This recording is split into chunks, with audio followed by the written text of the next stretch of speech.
Salut à tous, qu'on se connaisse ou qu'on se connaisse pas encore. Vous avez dû le voir, cette miniature est un petit peu clickbait parce que j'espère qu'il y a pas mal d'abonnés d'Amixem qui vont venir voir cette mise au point sur sa dernière vidéo, la chasse au trésor, qui est parue hier soir. Avant toute chose, j'ai pas envie de partir en clash avec Amixem parce que c'est quelqu'un qui a un capital sympathique et non négligeable et je lui en veux pas personnellement pour quoi que ce soit.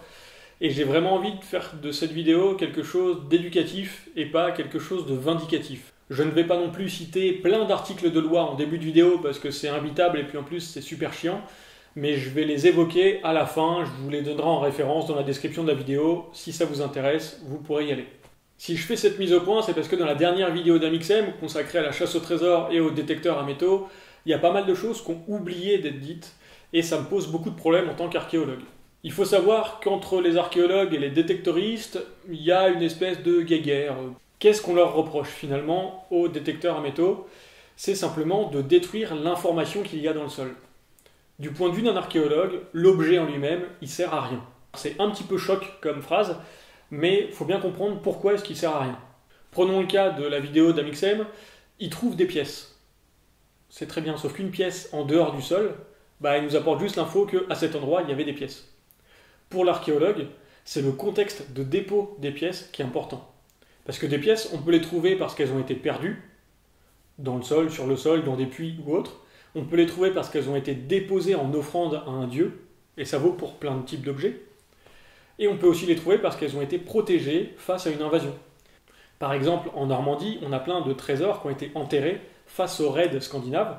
Le gars, il est dans sa ferme, tranquille, il a mis un peu d'argent de côté pour, par exemple, payer la dot de sa fille ou aider son fils à s'installer ou autre. Il entend qu'il y a des raids scandinaves. Du coup, il va mettre toutes ses pièces dans une céramique, il va enterrer la céramique au fond de son jardin et il va se casser.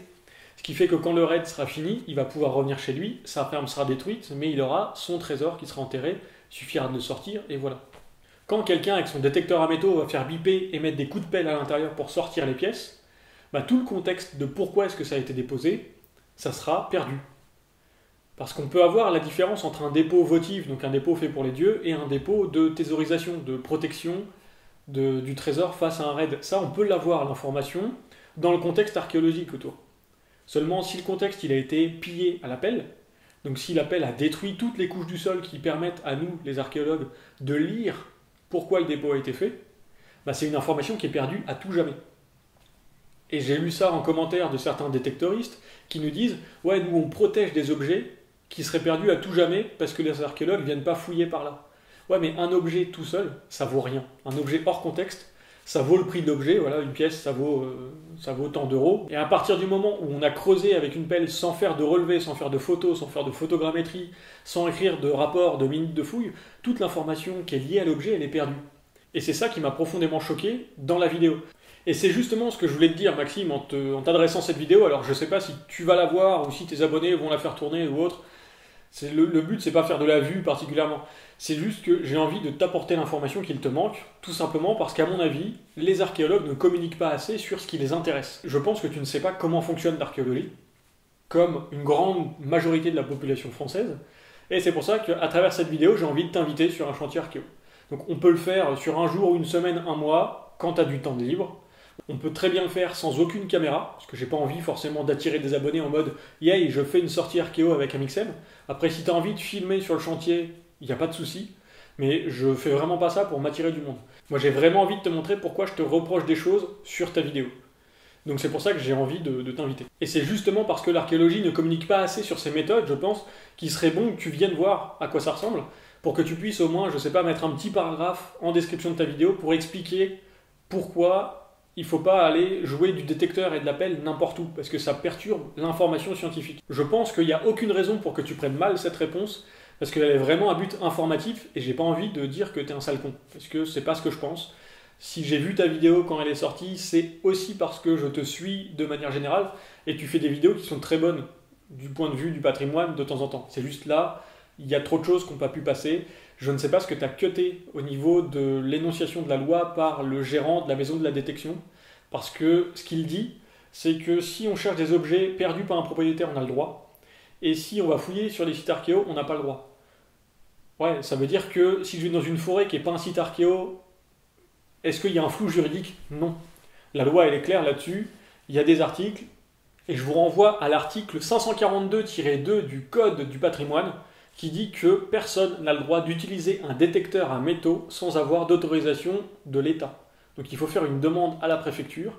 L'autorisation, elle est délivrée de façon nominative pour une mission donnée.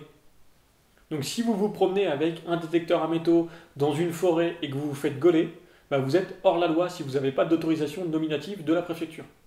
Petit point que je trouve important, j'ai vu un seul commentaire sous ta vidéo qui en parle. C'est quelqu'un qui dit « Le détecteur à métaux que tu as choisi, il est cher, mais il est vite rentabilisé. » Je vous rappelle que faire le commerce de patrimoine archéologique, c'est du recel, et ça peut vous coûter extrêmement cher.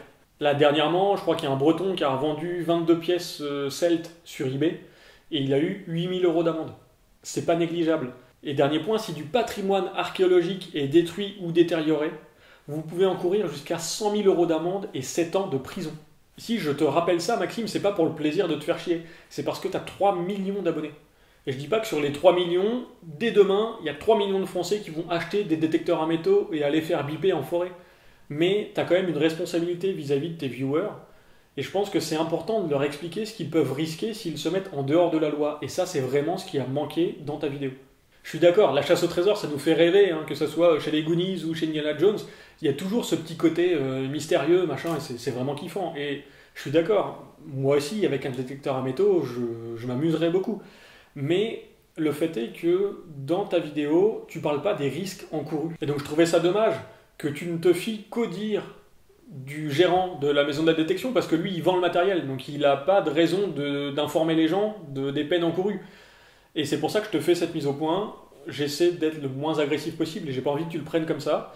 Comme je te le dis, je fais vraiment ça pour que tu comprennes comment l'archéologie fonctionne. Et très honnêtement, j'ai eu envie de faire cette vidéo pour toi et pour tes abonnés, de façon à limiter au maximum les risques que vous allez prendre en faisant de la détection de loisirs.